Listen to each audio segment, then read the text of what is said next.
This is a brief follow-up video to my WT7 NIST Debunked Part 1. It's in response to some further questions that I've had on my video regarding the timing of the start of the collapse of the parapet wall. So I decided I'd do just a brief investigation focusing just on that aspect of the collapse and not on the overall timing as I did in my first video. I've been able to obtain the footage from the angle that was used in the NIST report, which is different from the video that David Chandler used. What I'd like to show you is quite a bit more detail about how the entire northeast facade of Building 7 starts to collapse. I've prepared a 1-second clip, which is basically 30 frames, so it's a fairly small amount of time, and it shows you quite clearly that there's motion throughout a large part of the building, perfectly coinciding with the collapse of the penthouse up above. Now here I've extended the clip another 15 frames, and it shows unmistakably how that progressive collapse continues on. It's very dramatic, actually.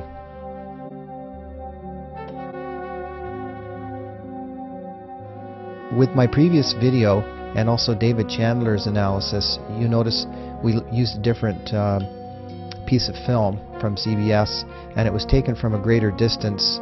It really doesn't resolve the detail of the collapse as well. This should prove conclusively to anyone who doubts the veracity of the timing. This should put that to bed for once and for all. It doesn't really matter whether you're a controlled demolition conspiracy theorist or just an interested observer.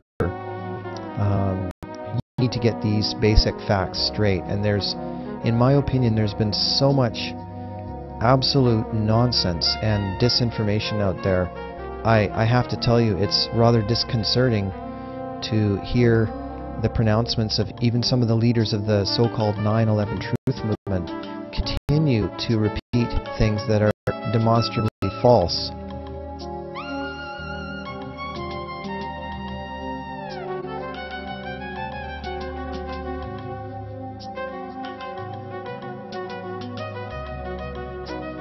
Now, just as a teaser for my upcoming videos, where I'm going to spend a lot more time looking at the structural causes of that collapse, not just the video observations, I'm going to let you see this really good footage of the east penthouse collapse.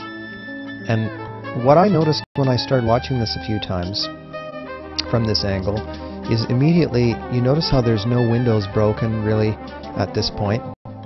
Can't see any. There's certainly no squibs popping out and big clouds of thermite popping out of the windows and things like that. There's nothing to observe. Now watch that east penthouse start to collapse, and look at what happens directly underneath it. You start to see windows breaking many floors down. You can see that windows have broken many floors down, and this is conclusive proof that you have a structural collapse going right down to the structural trusses, which would be down almost 40 floors below the points that you can see here. Yeah, from the angle that we're looking at this building from, if you look at the east part of the facade there, you're only really looking at 10 to 12 floors visible. You've got many floors that you cannot see. But what I'm going to be able to show you is that there's direct video evidence that pretty much is a slam dunk that there was a major progressive structural collapse, and there is absolutely not one squib to be seen in those windows. And if anyone really thinks there's squibs there, they ought to have their eyes thoroughly examined, and maybe some other types of examinations of other organs as well. It just isn't there. And I'm sorry if it disappoints people, and they're going to have to go and chase another red herring somewhere else, but that's just the way it is.